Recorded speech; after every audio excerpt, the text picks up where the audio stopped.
अपने विचारों पर ध्यान दो, क्योंकि वह तुम्हारे शब्द बनेंगे। अपने शब्दों पर ध्यान दो, क्योंकि वह तुम्हारे कर्म बनेंगे। अपने कर्मों पर ध्यान दो, क्योंकि वह तुम स्वयं बनोगे। गलती उसी से होती है जो मेहनत से काम करता है। निकम्मों की जिंदगी तो दूसरों की बुराई खोजने में खत्म हो जाती है। इज्जत इंसान की नहीं होती है, जरूरत की होती है। जरूरत खत्म तो इज्जत खत्म। बोलना सीखिए, वरना जिंदगी भर सुनना पड़ेगा। उड़ने में बुराई नहीं है, आप भी उड़े, लेकिन उतना ही जहां से जमीन साफ दिखाई देती हो। सिर्फ वो लोग आपकी परवाह करते हैं जो आपको तब भी सुन सकते हैं जब आप चुप होते हैं। चिंता उतना ही करिए जितने में काम हो जाए, उतना नहीं कि जिंदगी ही तमाम हो जाए। आप अपने शब्दों को चाहे जितनी भी समझदारी से बोलिए, लेकिन सुनने वाला अपनी योग्यता और अपने मन के विचारों के अनुसार उसका मतलब निकालता है। यकीन करो, जो तुम्हें भूल चुका है वो भी याद करेगा, बस उसके मतलब के दिन आने दो।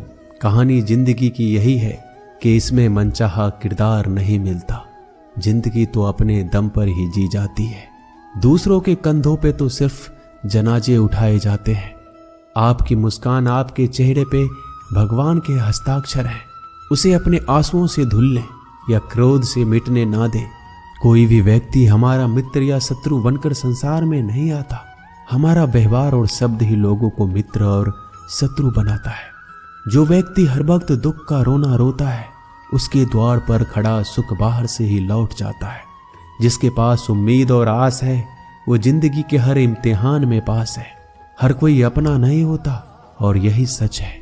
कितने अजीब है ये जमाने के लोग। खिलौना छोड़कर जज्बातों से खेलते हैं। महान दिमाग विचारों की चर्चा करता है, औसत दिमाग घटनाओं की चर्चा करता है, और छोटा दिमाग लोगों की चर्चा करता है।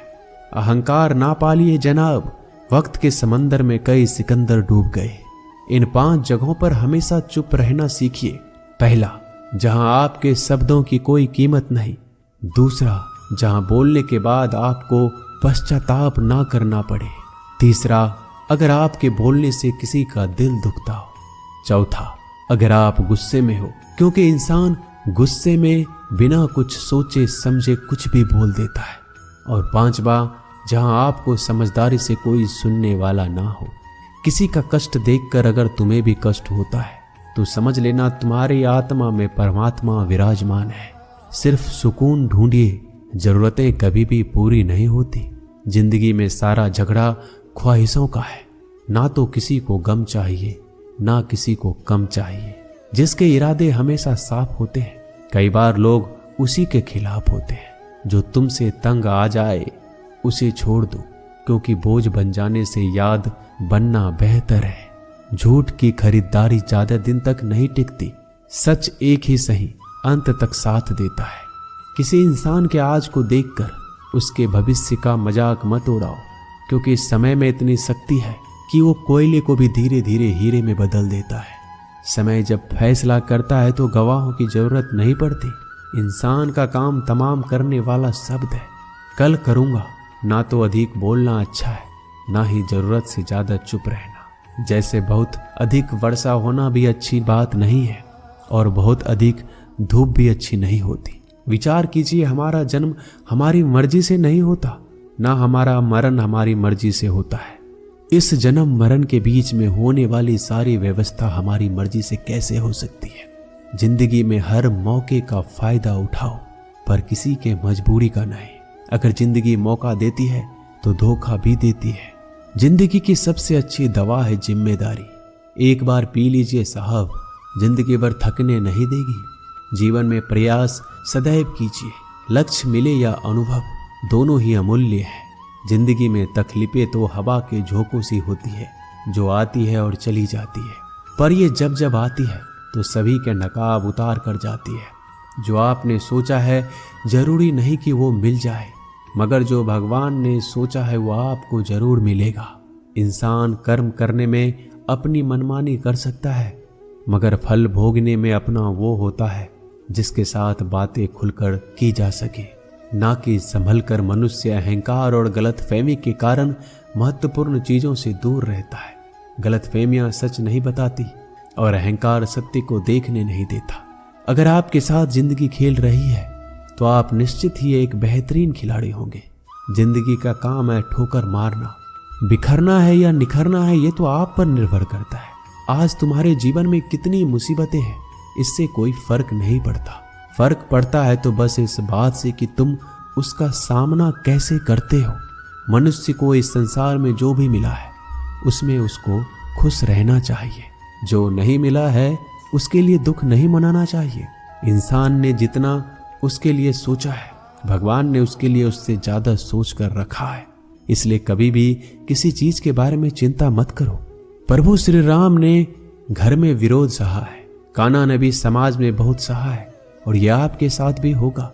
पर अगर इससे आप ऊपर उठोगे तो ही कुछ नाम बनेगा। दूसरों पर निर्भर रहने वाले लोग कभी खुश नहीं रह पाते। इसलिए इस लायक बनिए कि आपकी इच्छाओं का आप स्वयं पूरा कर सके। एक गांव में आग लग गई। आग बढ़ती जा रही थी। गांव वाले अपनी जान बचाने हेतु इधर उधर भाग रहे थे। एक चिड़िया ने इस दृश्य को देखा और अपनी चोंच में पानी भरकर आग बुझाने का प्रयास करने लगा। वो बार बार अपनी चोंच में पानी लाती और आग पर डालती।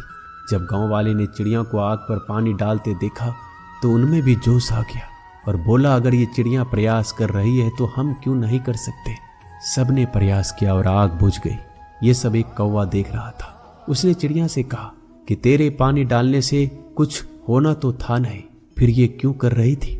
चिड़िया ने कहा, मेरे पानी डालने से कुछ हुआ या नहीं हुआ, लेकिन मुझे गर्व है कि जब इस आग की बात होगी तो मेरी गिनती आग बुझाने वालों में होगी, तेरी तरह तमाशा देखने वालों में नहीं। एक बार एक किसान अपने खेत में काम कर रहा था। खेत में काम करते करते किसान की घड़ी खो गई। कुछ साल पहले ये घड़ी किसान को उसके पिताजी ने दी थी, इसलिए वो घड़ी उस किसान के लिए बहुत कीमती थी। अब किसान सब काम छोड़कर घड़ी ढूंढने लगा, लेकिन बहुत देर होने के बाद भी वो घड़ी नहीं मिली। तभी किसान ने पास में खेल रहे बच्चों को बुलाया और उनसे कहा, बच्चों, इस खेत में मेरी घड़ी गुम गई है। मैं बहुत देर से घड़ी ढूंढ रहा हूँ। तुम में से जो मेरी घड़ी ढूंढने में मदद करेगा मैं उसे एक इनाम दूंगा। इनाम के उत्साह में सब बच्चे उस घड़ी को ढूंढने में लग गए, लेकिन इतने बड़े खेत में छोटी सी घड़ी ढूंढना बहुत ही मुश्किल काम था। कुछ घंटों बाद सब बच्चे जाने लगे।